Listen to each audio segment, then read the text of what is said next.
in we will be talking about agriculture problems and the agriculture problems of Pakistan. I'm going to share screen with you. These are the agriculture problems or the problems of agriculture sector of Pakistan. If you look at them, I've mentioned 15 of the problems. That is underutilization of cultivable land, uneconomic holdings, concentration of land ownership, lack of irrigation facilities, old methods of cultivation, shortage of finance, then inadequate supply of inputs, water logging and salinity, soil erosion, natural calamities, insufficient infrastructures, absence of regulated markets, lack of education and training, improper agriculture research, lack of alternate occupations. So these are all the problems that today Pakistan's agriculture sector is facing, and because of these problems, Pakistan's agriculture sector has not been able to perform good. Now, in order to discuss them one by one, first is underutilization of cultivable land. The concept here is cultivable land. Cultivable land is that form of land which is ready and useful for agriculture practices. So when a land that is ready and useful for agriculture practices and we do not use that land to grow something, or we do not use that land for some agriculture purposes, that becomes underutilization of cultivable land, that we are not utilizing the land which is cultivable land, we are not utilizing that land in true letter and spirit. Means some of the proportion of cultivable land is underutilized. It's written the total area of Pakistan is 80 million hectares, out of which 22 million hectares land, that is 25% land area, is being cultivated. Due to various reasons, a greater portion of land is not used for cultivation purpose. That is why agriculture output is low. And we should bring a greater proportion of land under the usage of agriculture so that we may eliminate this issue. Next is uneconomic holdings. By uneconomic holdings, I mean when I talked about the concept of land reforms. So uneconomic holdings are based upon two concepts. One concept is small area that is owned by the people. Next concept is large area that is holded by people. So uneconomic holdings are divided into two categories: very small farms and very large farms. When we say there are very small farms in a country, so we are unable to bring the concept of economies of scale. Economies of scale concept tells us that when you use some inputs, the outputs out of the usage of those inputs should be increased in number. So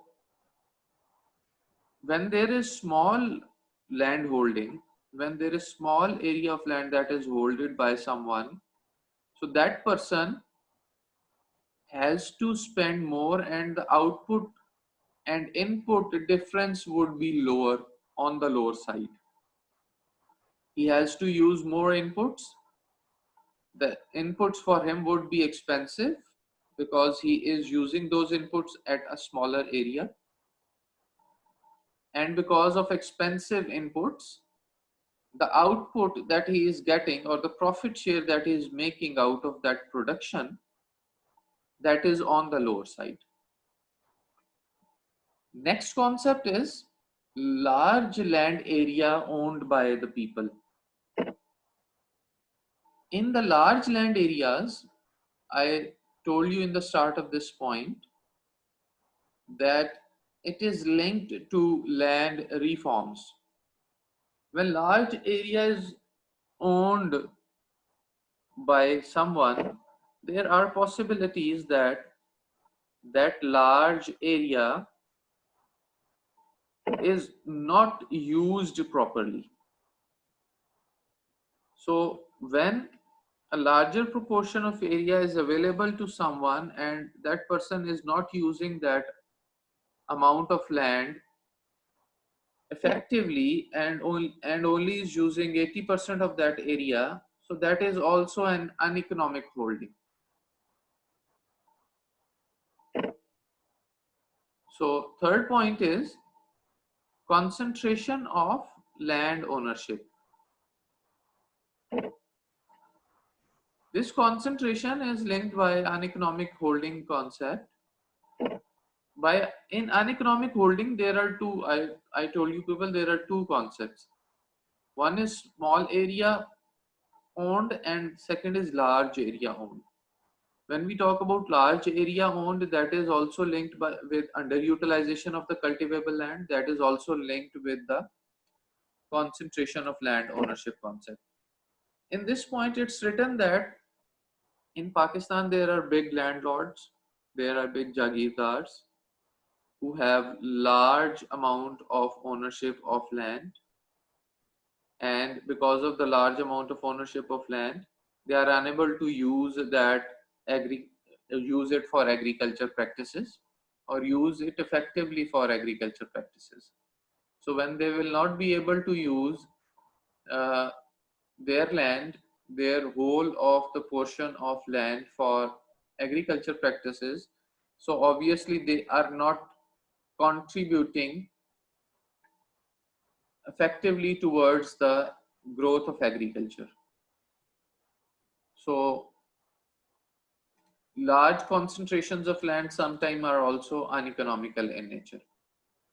Then next point is lack of irrigation facilities.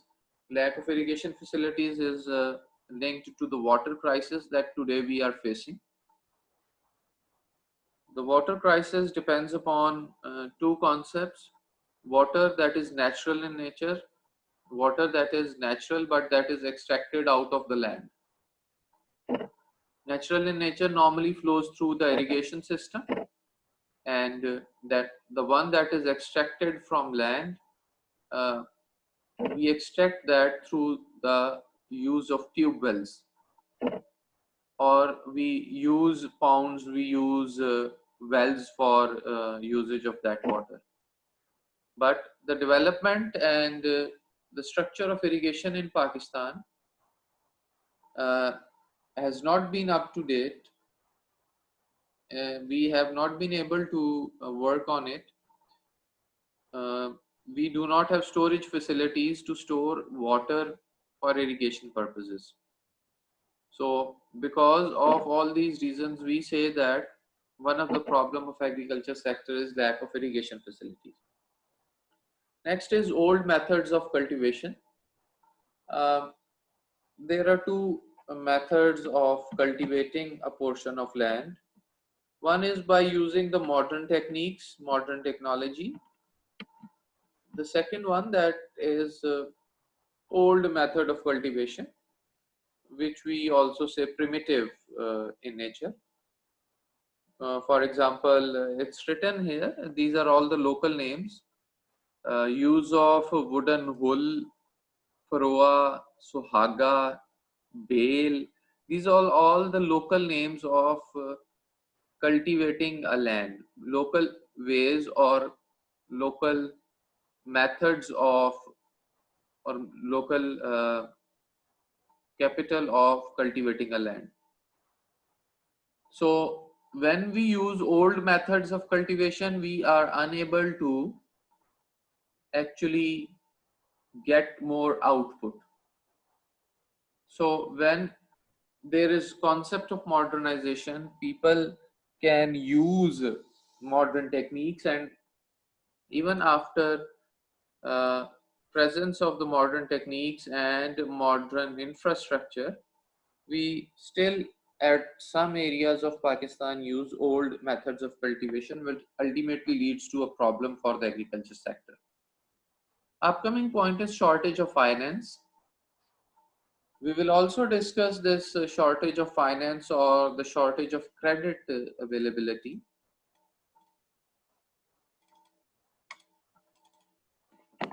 It is also shortage of finance or credit facility.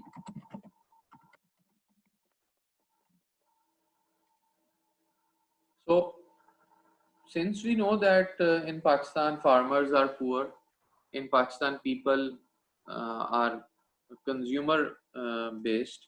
In Pakistan normally, because of consumer based structure, we spend more, and because we spend more, so sometimes there is a possibility that people who are working in the agriculture sector, they are in need of some financial support. That financial support can be in the form of the credit facility or the finance support.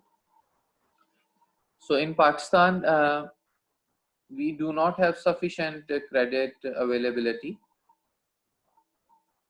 and because we do not have a sufficient credit facility, so the loan facility is not good enough for the agriculture sector.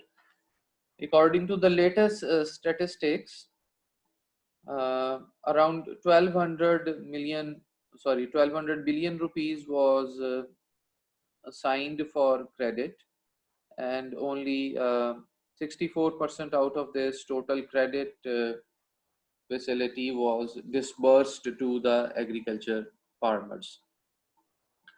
So we set a target and then we are unable to complete it, and the target that is set to be disbursed, that is also not sufficient for the agriculture sector. Upcoming is inadequate supply of inputs. So whenever a producer produces something, producer is in need of some inputs. Inputs normally are based upon the factors of production, and that is land, labor, capital, and the organization. But there are certain inputs such as it's written here: fertilizers, insecticides, pesticides, seeds, high yielding varieties of seeds, modern machinery. So these are all the inputs that are used in the agriculture sector to grow something, to produce something, to get the output from the agriculture sector. Because of inadequate supply of these inputs, inadequate supply can be because of low production, inadequate supply can be because of expensiveness of these inputs, inadequate supply can be because of low buying capacity of the farmers, that they are unable to buy their inputs or proper inputs for the production of something. So because of inadequate supply, the ultimate outcome is that agriculture sector's output goes down and it becomes a problem. Point number 8, problem number 8 is waterlogging and salinity. Waterlogging and salinity, first you need to understand what is waterlogging and salinity. The concept of waterlogging and salinity is that when an area of land has more salt in it that is not fit for agriculture practices, or the excess, it's written, the excess and salty water is very harmful for the production of agriculture goods. That means with continued use of lands have become waterlogged and saline. When the land is used again and again without any break to grow something, that land becomes waterlogged land, or that land becomes saline land, or there is presence of salty water in that land. So there are areas in Pakistan which are actually facing, or which have an issue of waterlogging and salinity. Next point is soil erosion. The concept of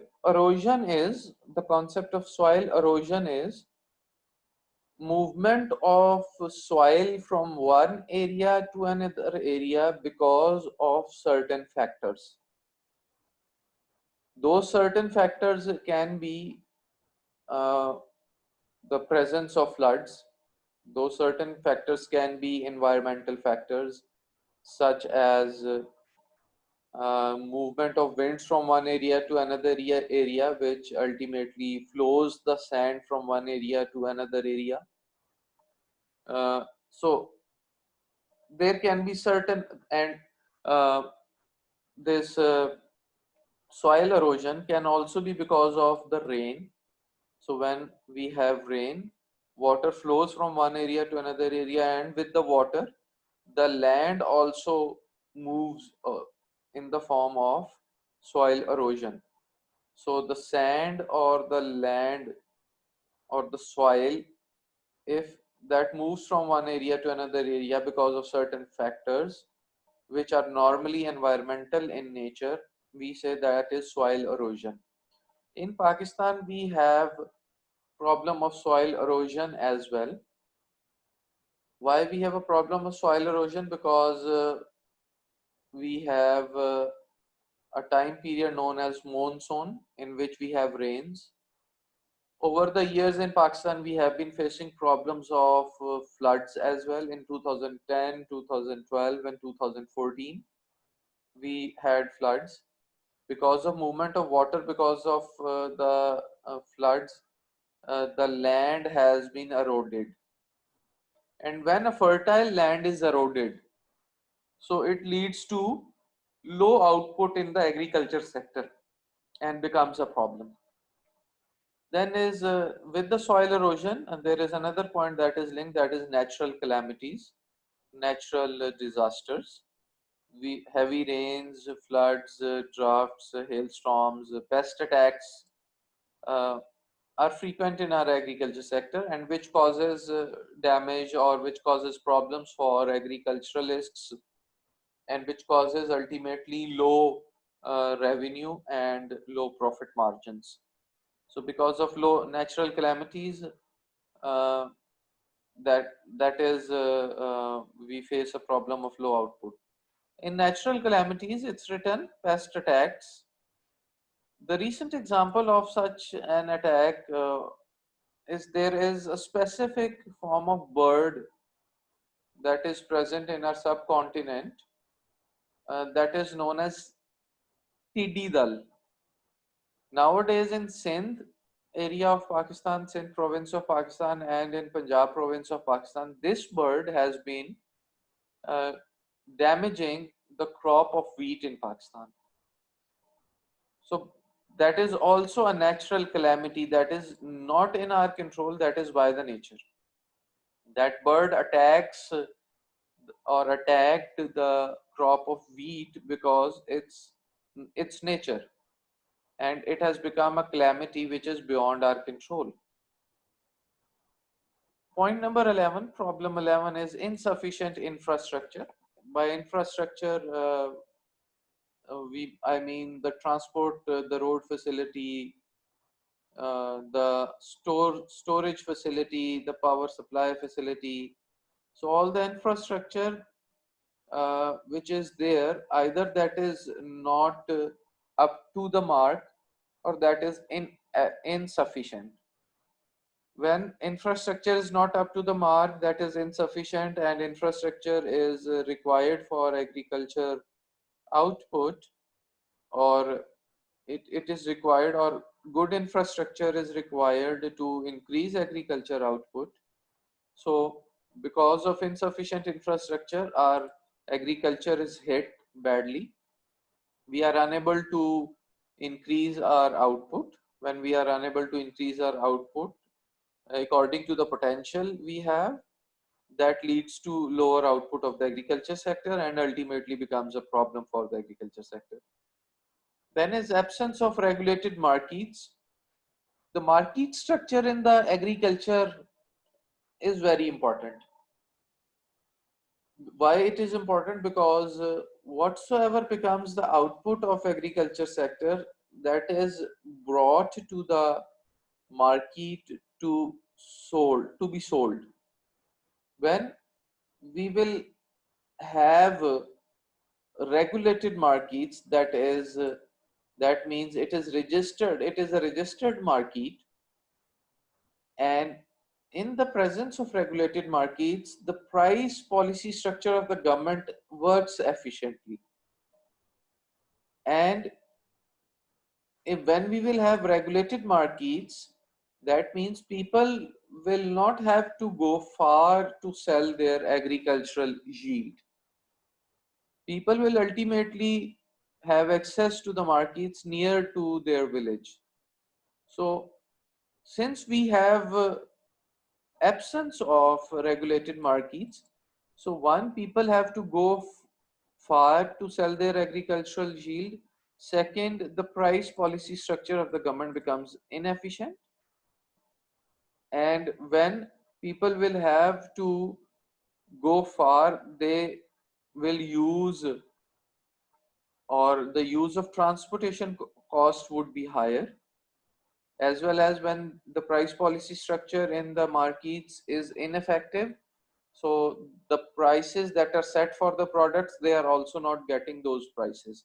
So ultimately becomes a problem for the farmers, and they will have to spend more to get some profit margins. So when the cost of the agriculturalists or the farmers will increase because of transportation cost, or uh, because of the ineffective application of price policy, so increase in cost leads to lower profit margins, and ultimately it becomes a problem.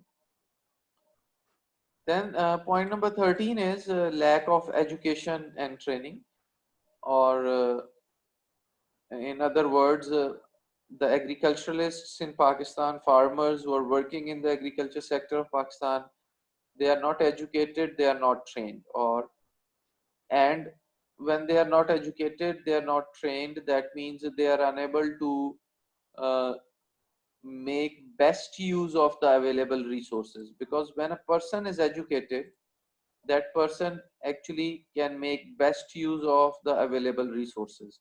When a person is trained, that person knows how to treat something or how to treat someone, how to make best use of the available existing resource.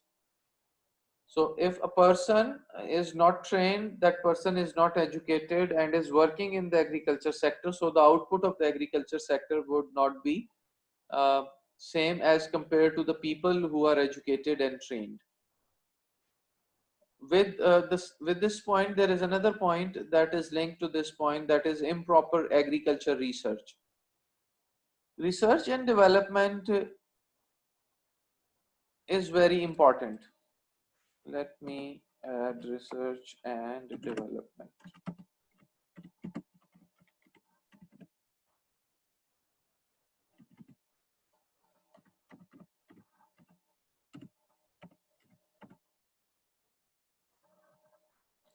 Agriculture research and development is very important, or in other words, the research and development in every field is important, because when there will be research, there would be formation of new seeds.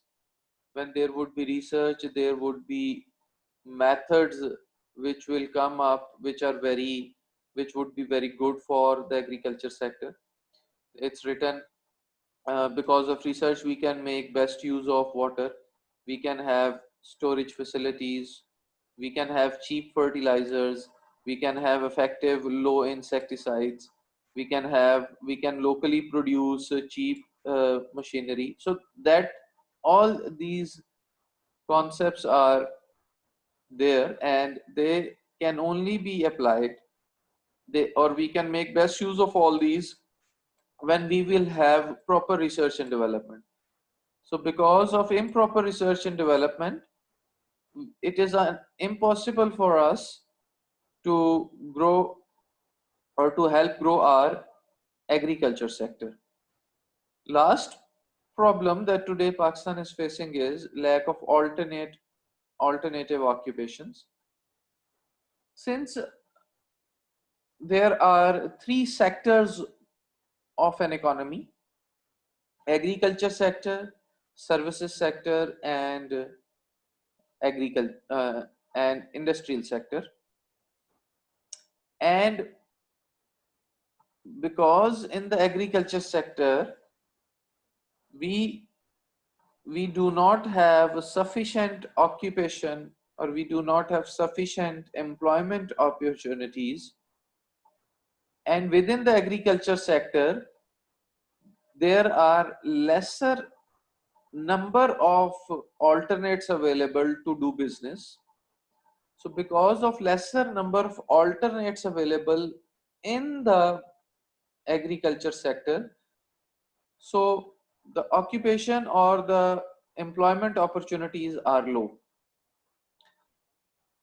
There is a lack of agro-based industries such as dairy, poultry, livestock farming, and increase income of farmers during off season, which can be through the greenhouse agriculture farming.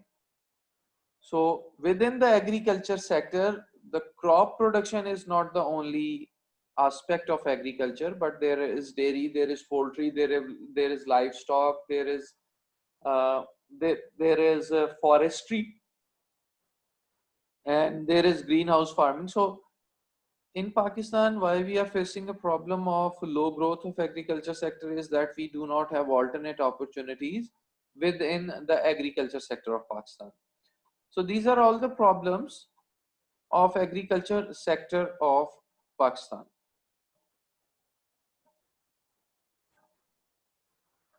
Now I will take your questions, just a minute.